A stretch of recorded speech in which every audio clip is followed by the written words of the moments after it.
نو زما دا نصیحت مې ته د زړه د دې کومې نه دی ویښ نه دی بلکل زما د طرف نه خاص یو څو خبرې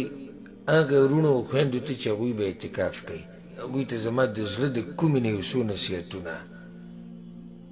یوه خبره دا ده څوک چې مې اعتکاف کوي هغه ټولو ته زه دا وایم چې اعتکاف ته ورننوځي په دې رمضان کې د عبادت ته چې کله ورننوځي په دې رمضان کې ته کې او په دې آخري لسو شپو کې نو چې د اول نه ستا د نیت وي چې زه پکې د لیلة القدر شپه لټومه کومه شپه پکې لټوم بیا په عبادتو کې څه کې تیزي به ډېره وي ځکه چې هلته د اول نه ستا څه سوچ دی چې زه پکې لیلة القدر لټومه هره شپه به کوشش کوي هره شپه به کوشش کوي که دا د اول نه دا نیت یو دا سوچ دی اعتکاف ته ورنوځي به زه اعتکاف کوم دا خو ستا نیت شو د اعتکاف خو چې دا دې ورسره زړه کې وي چې زه ګورې د لیلة القدر شپه لټومه دې سره به ښه تیزي ستا په دې عبادت کې راشي دویمه خبره دا ده منګه دا وایي چې په اعتکاف کې یو انسان جدا شي د چا سره الله سره نو غوره دا دی چې یو سړی اعتکاف ځان له یوازې وکړي غوره دا ده او که دې نه بغیر نه کېږي او ضرورت یي او خدمت دپاره چې دنه جومات کې څوک خدمت یا څه مسله ورته وي او یا لازم ملګري وي چې نه به موږ به ورسره کښېنو نو بیا دې داسې خلک غوره کړي چې هغه هم دیندار وي د داسې خلکو سره دې کښېني بیا لکه نن سبا د اعتکاف نه څه جوړ شوی هم د ګپ شپ ځای ته جوړ شوی اعتکاف نه کوي لکه نو کوم چې د کرکټ ملګري هغه به اعتکاف له راولي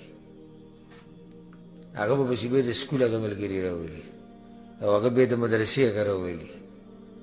او وروره ماښام کې یو غټ دسترخوان لګي او په پېشمني کې غټ دسترخوان او موبایل او ګپ شپ او کیسې او آیا موږ څه کړي دی اعتکاف ما د اعتکاف حکمت ذکر کړو که نه چې دا زړه د الله بندګۍ ته فارغه شي داسې وشوه ونه شوه ځکه موږ دا وایو چې اعتکاف دویمه خبره زما دا ده د وروڼو ته هم د خویندو ته هم که اعتکاف کوئ یوازې وکوئ دا ډېره ښه ده که نه لازم در سره څوک کښېني یا ستا چاته ضرورت لازم راځي نو بیا داسې ملګري چې هغوی دینداری او هغو هم د اعتکاف په صحیح طریقې سره وکړي دریمه خبره دا ده چې څوک هم اعتکاف کوي چې دی د خپل وختونه برابر کړي لکه اعتکاف ته چې ورننوځي د اول نه خپل وخت څه کړي د ټول برابر کړي چې یعنې زه به دومره وښوده کېږم دا ټیم به ډوډۍ خورم دا ټیم به څښاک کوم او ډوډۍ او څښاک به لږ کم کړي ولې چې عبادت وکړي او بهر وتو ته به ډېر ضرورت نه راځي څلورمه خبره دا ده زه دې رور ته او دې خور ته ټولو ته دا وایم چې کله ته اعتکاف ته ورننوځې د اول نه یو هدف ځان له کېږده یو ټارګېټ دا ځان له کېږده څنګه لکه زه لس ورځې به اعتکاف کوم یاره راشه 5 پیرې به قرآن ختموم دا څه شو هدف شو زه سید زه به لس ورځې یم او زه به 5 پیرې قرآن ختموم ښه زه به د شپې چې د امام سره تراویح وکړم تهجد وکړم نو ځان له بیا دومره رکاته کومه او په دې طریقې سره ځان له یو هدف کې دا اعتکاف به ستا ډېر مزیداري بیا ځکه چې تا د اول نه ځان له یو خطه هغه جوړه کړې ده یو طریقه دې جوړه کړې او چې داسې ورننوځي پته یې نه لګي دې ګډوډي او اکثر هېڅ هم ونه کړي اکثر هېڅ هم ونه کړي دا چې ته ځان له ټارګېټ او هدف کې دې فایده څه ده ټیم به دې مصروفه شي په عبادت کې او بل خپله هغه لار به درته معلوموي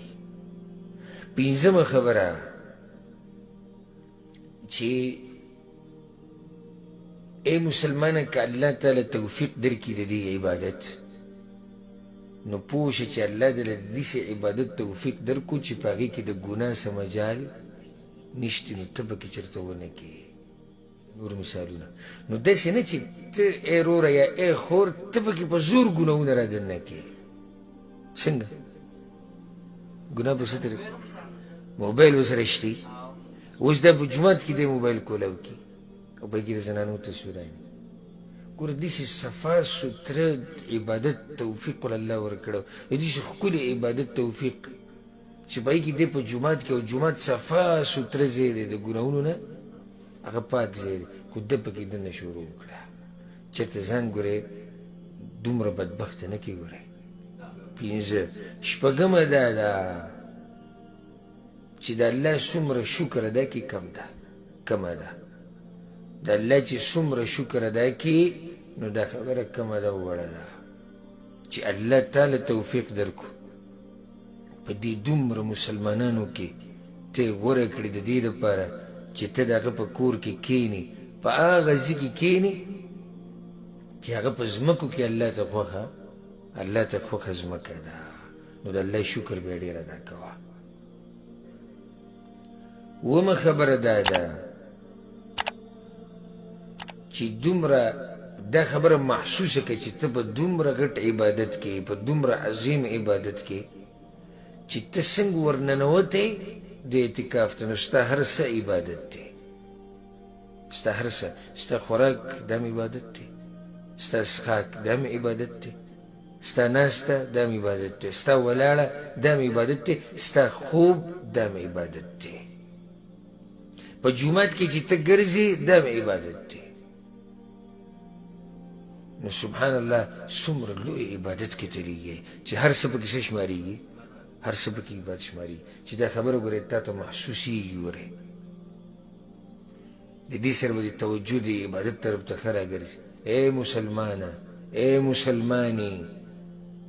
ته ګورې په داسې عبادت کې یې او په داسې ځای کې یې چې هلته ستا هر حرکت عبادت شمارلی کېږي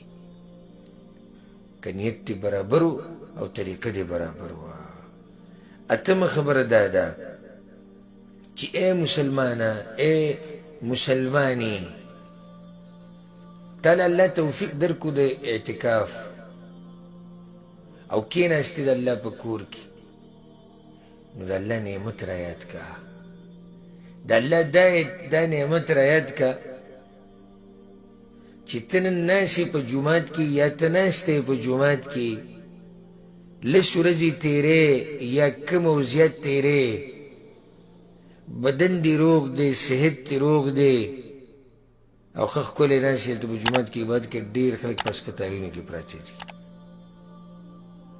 ډېرو خلکو ته داسې مسلې دي چې هغوی جدا کېدی نه شي هغوی یوازې پاتې کېدی نه شي ډېرو خلکو ته غریبانو ته مالي داسې مسایل دي چې هغوی ته دومره وخت نه میلاویږي چې غریبانان اعتکاف وکړي نهمه خبره زه هر هغه رور ته وایم او هر هغه خور ته وایم چې اعتکاف به کوي چې اعتکاف زمونږ ټولو دپاره یو لویه موقع ده چې ما او تاسو سوچ وکړو او د ځان سره حساب کتاب وکړو چې موږ آخرت ته څه لیږلي دي او څه هم نه دي لیږلي ښکلې موقع ده لس ورځې وي که نه لس ورځې او لس شپې یا 9 ورځې او 9 شپې په دې کې موږ ته ځان سره دا حساب نه شو کولی چې موږ څه کړي دي هسې هم یوازې ناست یو که نه نو چې یوازې ناست شو په هغې کې به یو دا خبره را مخې ته کړو چې راشه ته د آخرت دپاره څه کړي دي او یا تا چې څه لیږلي دي آخرت ته ته پرې راځي او که نه راځي پرې او د غفلت نه را بیدار شي او بیا به تیاری شروع کړي د مستقبل دپاره که چېرته په دې خبرې د عمل وکړو لسمه خبره اعتکاف جدا کېدلي د مخلوق نه چې دا بدن څه شي جدا شي د مخلوق نه نو دغه شان زه تاته دا وایم ای روره ای خور چې دا زړه دې م جدای شي لږ داسې نه بدن دې صرف راوړی دی او زړه د هغه مسلو نه ډک دی چې دا زړه ستا متوجه شي چا ته الله ته موږ وایو اعتکاف کې ځان بندول دي که نه نو چې ستا د زړه رابند شي د الله په محبت کې او ته د خپل زړه رابند کړي د الله په بندګۍ کې راټینګې کې او توجه ولې ټوله د الله طرف ته کې دا به څومره خوندور اعتکاف وي 11مه خبره هغه دا ده څنګه چې تاسو ټولو ته پته چې نن سبا د ټکنالوژۍ زمانه ده د څه زمانه ده ټکنالوژي ټلیفونونه دي موبایل دي نت دی کمپیوټر دی نو چېرته دا قسمه ټکنالوژیانې دله اعتکاف او عبادت ګوره خراب نه کړي یا دا موبایل زه وایم زه یوه ښکلې طریقه ده الله اکبر او دا به څه ښکلی اعتکاف مزیدار اعتکاف چې ته اعتکاف ته ورننوځي او دا موبایل او دا جاکې او دا قیسې میسې ټولې څه کړي بندې کړي نو زما دا نصیحت مې ته د زړه د دې کومې نه دی ویښ نه دی بلکل چې د دې جاخونه ځان پاک وساته اعتکاف په دې مزیدار وي ورننوځي اعتکاف ته دا بند کړه نو څو خبرې شوې 12مه خبره دا چې خپل حالات پټ ساته الله اکبر څومره چې خپل حالات پټ ساتلی شي نو پټ یې وساته دې جومات والا نه او د بهر خلکو نه خو پټ ساتي زه وایم د جومات ته چې را کوم خلک منزل راځي د دوی نه هم پټ ساته پیغمبر صلی الله علیه وسلم به ولې په دې خیمه کې کېناستو یو پکې حکمت ده ولې پټ عبادت کوي او د الله هغه بنده خو کې حدیث کې راځي الخفي التقي الخفي پټ نه بعض پکې دغه کې ورکي فیسبوک کې اپډیټ کې دواګانې کوي نن چې جومات ته ورننوتم اعتکاف دا ښه اعتکاف دی ټویټر باندې به ورکي سوره مایدې اخرني ایتونو کې به دعا کوي دغه شان 14 نصیحت مې هغه دا دی 14مه خبره چې دومره عبادت کوو چې څومره یې کولی شي دومره عبادت کوو چې څومره یې کولی شي په ځان باندې دومره بوج مه راوله او دومره عباداتو ته من خلې چې هغه دې کمزورې کړي او ستا د وس نه بهر کړي لا یکلف الله نفسا الا وسعها الله په یو نفس باندې بوج نه ایږدي مګر دومره څومره چې هغه اوچتولی شي څو خبرې شوې 14مه خبره دا ده چې دا اوس ښکلې موقع ده د هغه عباداتو د کولو چې کومو عباداتو نه انسان په دې ټول کال کې غافل دی لکه روزانه قرآن تلاوت شو اذکار شو سحر ماقام د فرض منځ نه بعد چې کوم اذکار دي هغه نور چې کوم اذکار دي ځکه دا اوس ښکلې موقع ده داسې عبادت ته ناست نو ډېر داسې عبادت به وکړي چې ته په دې کال کې څه غافل یې نو ښه اهتمام د عباداتو وکړه اهتمام د عباداتو 15مه خبره دا شوه چې د دې خبرو نه ځان لرې ساته ما دې بعضو ملګرو کې دا خبره کتلې ده وایي جي پلاني ووایي چې دا شپه د لیلة القدر وه او هغه پلاني نښې بیان کړي او پلاني دا ووایي او هغه وایي چې داسې وه او هغه وایي چې یاره زما امید دی چې وه او دا میسیج یې لیږي په دې باندې مضبوط اعتماد هم نه یې ساتل پکار ځکه چې کیدای شي خطا او بل دې له توجه مه ورکوه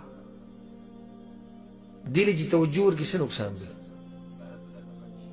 څنګه حق ورځې ته به ناسي او چې وشو بس نو دا قسمه خبرې پرېږده تاسې هم په اعتکاف کې ناسي او لازم به دا شپه راګیرې که ته هره شپه ښه عبادت وکړي راځي که نه به راځي په آخري لسو ورځو کې اعتکاف ته کېناستې لازم به دا ورځ ستا دا شپه ستا په نصیب کې راځي لازم به راځي